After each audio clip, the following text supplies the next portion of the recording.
Hi, this is Gary Brooks. Many of us grew up believing that health was mainly driven by genetics.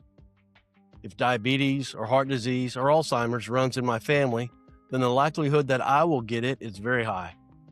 What we're learning, though, is that the majority of what happens to us is actually controllable. Now, genetics are real, they matter. But here's what the science shows. For most chronic diseases, heart disease, type 2 diabetes, many cancers, and even Alzheimer's, your genes account for only 10 to 30% of your risk. That means 70 to 90% comes from the environment, our behaviors, our choices, what we eat, how we move, how we sleep, and how we manage stress. A landmark 1996 study followed nearly 2,900 Danish twin pairs. The researchers found that genetics accounts for about 25% of how long we live. The remaining 75% comes from the individual choices we make throughout our lives. Type 2 diabetes used to be called adult onset diabetes because kids almost never got it. 30 years ago, it was considered rare in children. Between 2001 and 2017, type 2 diabetes in American youth increased by 95%.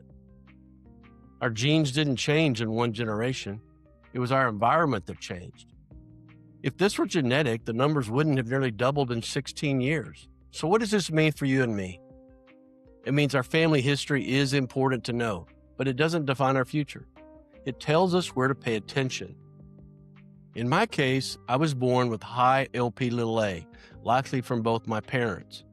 It's lipoprotein A, and it's a genetic biomarker in your lipid panel. I believe it contributed to my heart surgery in 2019. There's no drug I can take to reduce it, but there are things that I can do. Aggressive exercise, disciplined eating, managing stress, maximizing sleep. By focusing on these areas, I dropped my Lp(a) by 50% in 2 years, a result most cardiologists believe is impossible. If heart disease or diabetes runs in your family, that doesn't mean you're destined for it. You take the information and you do something with it. You stop being a passive victim of your DNA and start being an active participant in your health. Your genes loaded the gun, but your environment pulls the trigger. And we have far more control over our environment than most of us were taught. So the next time you catch yourself saying it runs in my family, stop and ask yourself, is this actually genetic? Or is this a pattern of behaviors that got passed down along with the genes? Because patterns can be broken.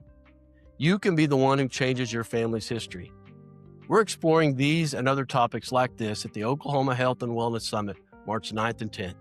Go to healthycityinitiative.com to see our lineup of expert speakers and register.